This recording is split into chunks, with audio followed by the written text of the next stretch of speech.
전날로 비컨뉴스 시작합니다. 신재민 전 기획재정부 사무관의 폭로가 공익제보에 해당한지 여부에 대해서 논란이 많습니다. 그런데 논란이 있다는 점은 그의 폭로가 최소한 국가정책이 제대로 되고 있었는지 여부를 따져보는 계기가 됐습니다. 논란이 되고 있는 공익제보가 이럴지인데 누구나 인정하는 공익제보는 어떻겠습니까? 세상을 바꿨습니다. 공익제보자 대부분은 계란으로 바위를 치는 심정으로 내부 비리를 고발한다고 합니다. 그런데 그 대가는 너무나 혹독합니다. 그 실태를 전날일보가 들여다봤습니다. 이 자리에 사회부 박수진 기자가 나왔습니다. 박 기자. 네, 안녕하세요. 예. 지난 2011년 공익신고자 보호법 시행 이후에 그 공익신고자가 꽤 많이 늘었죠. 네. 그런데 이제 그 신고자들의 개인 신상 정보가 노출이 돼가지고 여러 가지 문제점이 많이 발생하고 있죠. 네. 그 실태를 좀 말씀해 주세요. 최근 4년 동안에 공공기관에 접수된 그 공익신고 건수를 보니까 예. 300가량이 급증을 했어요. 그래서 작년 13년도에 49만 건에서 예. 2017년도에 168만 건으로 증가를 했습니다. 예. 그런데 여기서 문제점은 공익 제보자의 개인정보 그 유출 사건이 계속 끊이지 않고 있다는 것인데요. 예, 지난 2014년부터 작년까지 공익위에 접수된 공익신고자 신분 공개된 건수를 보니까 28건에 달했습니다.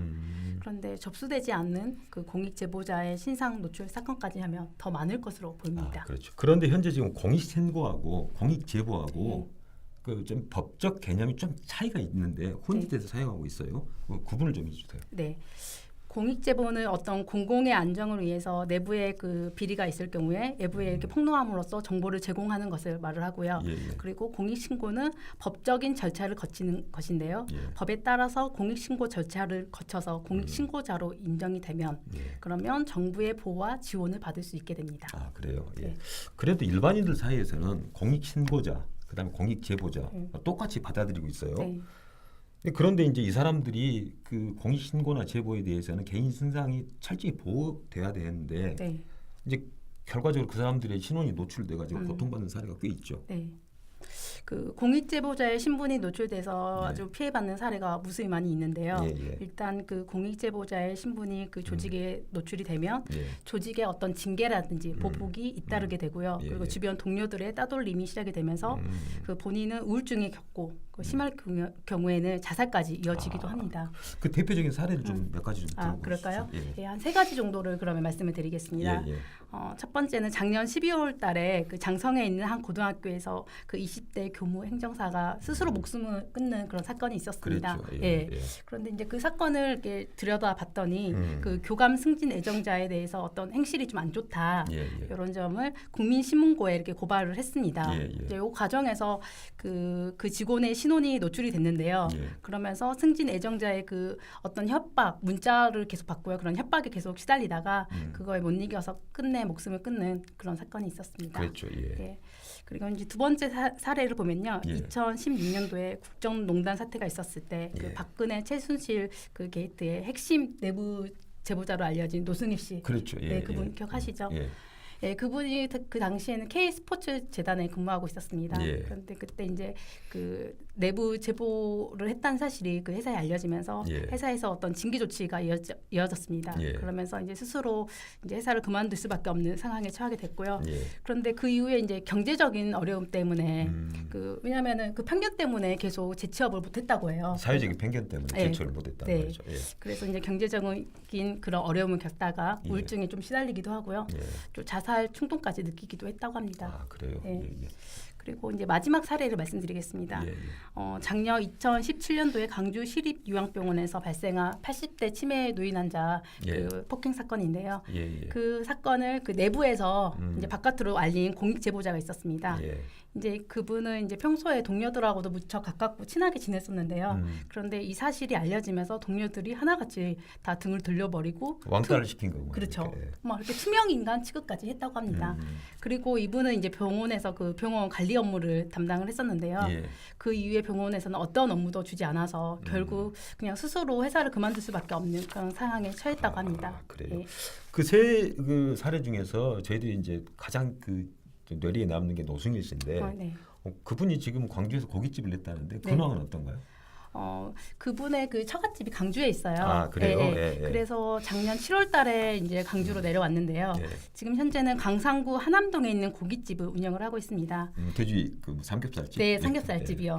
이름을 말해도 될지 모르겠지만 돈신가 을이라고요. 예, 예, 예. 그 고깃집을 운영을 하고 있습니다. 예, 예. 그런데 제가 이제 그분을 직접 인터뷰하러 이제 그 가게에 갔었는데요. 예. 근데 봤는데 예전에 그 2016년 때 그때 예. 봤던 그 TV에서 봤던 모습하고 무척 다르더라고요. 어떻게 달라요? 살이 너무 빠져 있고 뭔가 이렇게 수척해져 있는 모습이어서 예, 이제 예. 물어봤어요. 그랬더니 스트레스를 그동안 너무 많이 받아서 한 몸무게가 15kg 정도가 15kg 빠졌다고, 정도. 예, 네, 그렇게 네. 빠졌다고 합니다. 그리고 이제 이분이 계속 재취업을 못하다 보니까 주변에다 돈을 이렇게 빌리고 해서 빚이 좀 많이 늘어났고요. 그리고 전 재산이 지금 한 7천만 원 정도가 있는데요.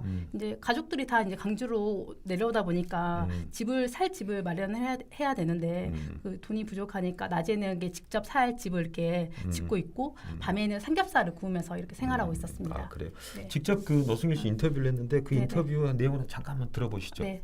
내부 고발을 한다는 것도 힘들지만 재취업하는 것도 힘듭니다. 이직을 많이 생각했지만은 가장 두려웠던 게 그거 같습니다. 나를 어떤 시선으로 바라봐 줄 것이냐. 물론 내부 고발을 한 사람이기 때문에 우리 기업에 또 들어온다고 하더라도 또한 기업의 문제를 또 사회에 발설하지 않을까라는 고용주의 불안감은 있다고 저는 생각을 합니다. 그래서 제가 K스포츠를 그만두고 이직을 생각을 해봤지만은 그것 또한 쉽지 않았었고 또한 검찰 조사 과정과 법정 출석이 또 남아있었기 때문에 어떤 고용주도 달갑게 생각하지 않을 거라는 생각 때문에 포기했던 면도 있습니다. 자, 이처럼 공익 신고나 제보자 그 개인 정보 유출에 따른 피해가 상당한데 그 비밀 그 보장을 위반한 사람에 대한 어떤 페널티가 있습니까? 네, 공익신고자를 좀 보호할 수 있는 공익신고자 보호법이 2011년도에 시행이 됐어요. 예, 예. 근데 이 법을 보면은 공익신고자의 그런 정보를 노출할 경우에 5년 이하의 징역이나 아니면 5천만 원 이하의 벌금에 처한다고 그렇게 명시가 되어 있어요. 예, 예. 그런데 아까 좀 전에 말씀드린 것처럼 지난 몇 년 동안 그렇게 정보가 수십 건에 그렇게 노출이 됐잖아요. 그런데도 불구하고 그 노출한 사람들에 대해서는 주의라든지 훈계등 아주 그 낮은 수준의 처벌에 그쳤다고 합니다. 말로써 그냥 경고하는 그렇죠. 수준 정도밖에 안 네. 되거든요. 자, 그래서 그러면 좀 더 그 대책이 그 신상 정보 유출에 대한 그 어떤 페널티라든지 그다음 또 거기에 따른 그 부작용에 대한 대책이 강화돼야 되는데 어떤 좀 개선점이 어떤 게 있을까요? 그 공익신고자가 신고를 주저하는 가장 큰 이유 중 하나가 예, 그 예. 회사의 어떤 징계라든지 해고 등 그 어떤 신문상의 그렇죠. 불이익 당할까봐 그렇죠. 그걸 예. 주저하게 되잖아요. 예, 예. 그래서 제보자들의 그 인권을 좀 보호할 수 있는 그런 제도적인 그 장치가 좀 마련이 돼야 될 것 같고요. 예. 그리고 만약에 보복 행위를 했다 이럴 경우에는 그 책임자에 대해서는 어떤 형사 처벌을 할 수 있는 그 제도가 마련이 돼야 한다고 봅니다. 예, 예. 그리고 가장 중요한 거는 이제 우리 공익 제보자를 바라보는 어떤 사회적인 시선이 좀 변화돼야 된다고 생각을 하는데요. 예, 예. 그래서 각 기관이라든지 아니면 사업체별로 그런 공익 제보자에 관련된 그런 교육을 의무화해서 이렇게 실시할 필요성이 있다고 봅니다. 네. 그렇죠. 인식이 좀 많이 바뀌어야죠. 네, 네. 예, 예. 예, 감사합니다. 네. 이상 전날로 비컨 뉴스였습니다.